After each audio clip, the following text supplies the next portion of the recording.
Welcome to Boltzmann's equipartition theorem. It is about a classical systems.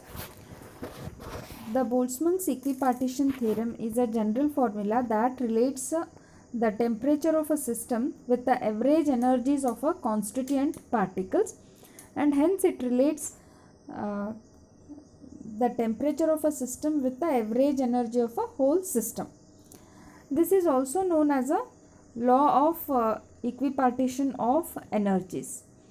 And according to this theorem, the energy is shared equally by all kinds of motions associated with the particles in the system. This theorem states, for a system in a equilibrium, the average energy of each degree of freedom is 1 by 2 kT per particle.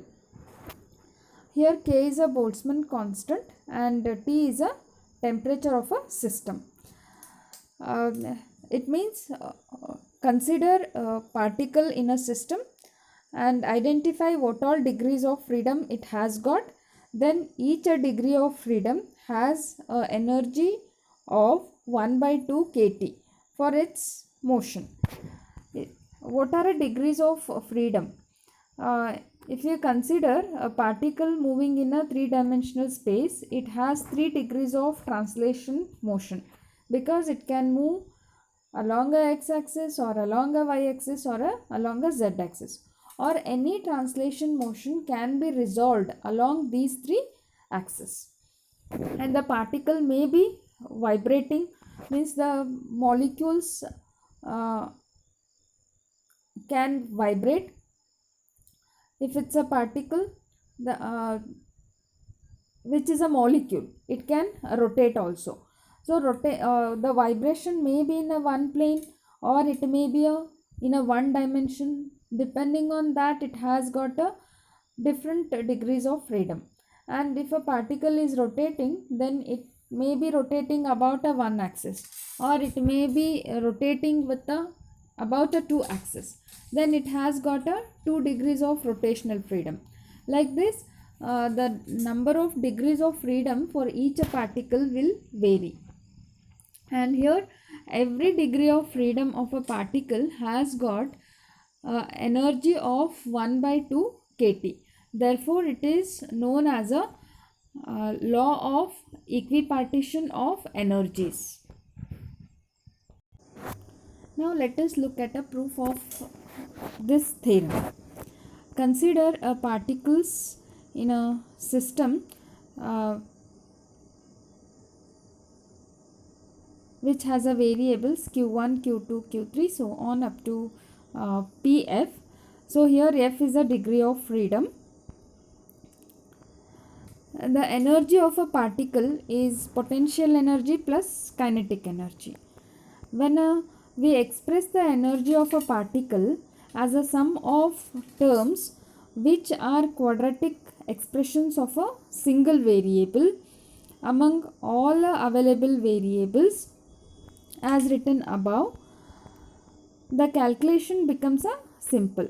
That is, when we express these potential energy and kinetic energy of a particle in terms of only one variable out of here 2f variables.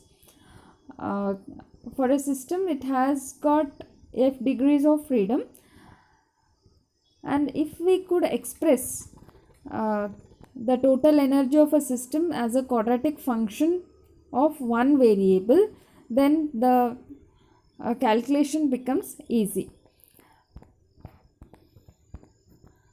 Consider 1 degree of freedom out of f. That is, if let us consider a particle is moving along one direction, let it be a qith direction. The energy of a particle due to its motion along that direction is a quadratic function of conjugate momentum along that direction. That is pi. Means we can write the energy of a system, energy of a particle epsilon I as a quadratic function of momentum along that particular direction, and here we are considering only one direction. That energy of a particle is written as a quadratic function of pi. Alpha is equal to pi, where f is a some constant which is like a transformation equation, where we can transform potential energy term into its momenta expression.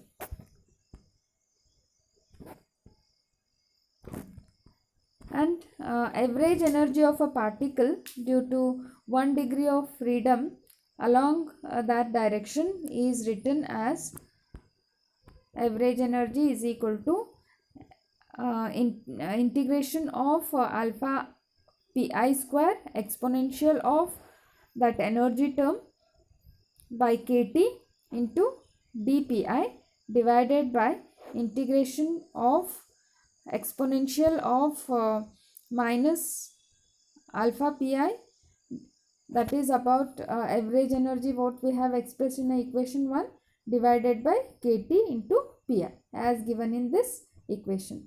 And integration is from minus infinity to plus infinity, because here we are considering a momentum can be from minus infinity to plus infinity along that direction. Now put a alpha into pi square divided by kT as a x square and do all the necessary conversions, and when you do all the conversion and substitute, you get this expression. And integration of x square into e raised to minus x square with the limits minus infinity to plus infinity is square root of pi by 2, and integration of e raised to x minus x square into dx with the integration limits minus infinity to plus infinity is square root of pi. These are written using a gamma functions. Therefore, this average energy of each particle due to 1 degree of freedom is 1 upon 2 into kT or kT by 2. And the same result we would have obtained if we considered energy as a quadratic function of a coordinate also. That is, in terms of a qi, if we express, then we again get this same expression of average energy. Here we got this energy expression for a 1 degree of freedom. Similarly, if the particle has a many degrees of freedom, then each degree of freedom has got half kT amount of energy. Therefore, the average energy of the particle in any one direction is half kT. Here the direction, remember, it's not just a xyz direction. It may be a vibration, rotation about different axes. If you consider a water molecule,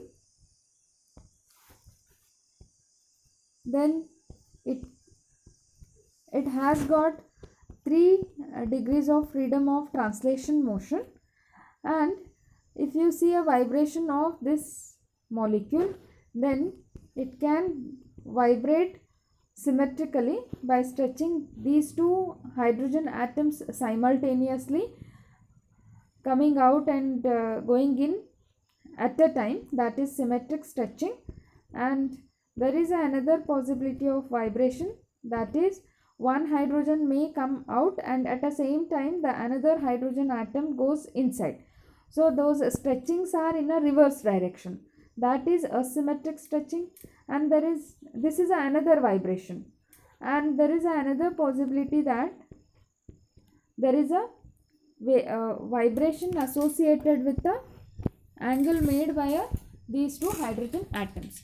Therefore, it has got 3 degrees of freedom related to vibrational motion. And now if you consider a rotation, it can rotate about its vertical axis. if you can think of rotation about the axis which is uh, in a horizontal direction, that is about the direction of cutting a this axis, this is its vertical axis. If I imagine, then this becomes a horizontal. Rotation about this axis is almost impossible, because here you have a oxygen molecule on the top, and rotation about this axis requires a lot of energy, hence that rotation is not possible. Only one rotation about this axis is possible for a water molecule. Therefore it has got 1 degree of freedom related to rotational motion. So water molecule has got totally 7 degrees of freedom. So this is how one has to analyze degrees of freedom associated with the particle. And here each degree of freedom has got a energy 1/2 kT.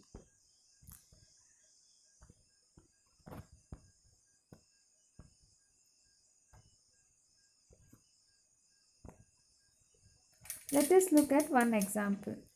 If a particle of a system contains n number of particles which are free to move in a space. We are not considering any rotation and vibration motion of a particle. The particle, it's considered to be a spherical one, and it is moving all around the space. Therefore every particle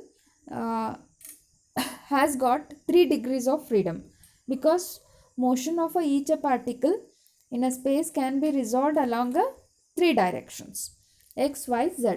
Therefore each particle has got a 3 degrees of freedom. Therefore average energy of each degree of freedom is 1/2 kT. And since there are 3 degrees of freedom, the average energy of each particle is 3/2 kT. And average energy of a whole system, it is n into 3/2 into kT, because there are n number of particles and average energy of each particle is 3/2 kT. And using this energy one can calculate a specific heat also. Specific heat at a constant volume is equal to dou E by dou T at a constant volume. Therefore now for this system consisting n number of particles which are free to move in a space or in a container, that is 3/2 nk. And if this n is Avogadro's number, then if this n is equal to Na, then Cv is equal to 3/2 R.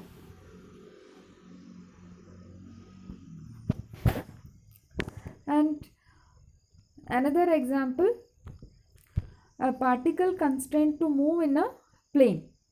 It has got a 3 degrees of freedom at any temperature T. It means a particle can move in a plane only. Therefore it has got a 2 degrees of freedom. Therefore average energy of each particle is 1/2 kT into 2, that is k into T. This is for a one particle.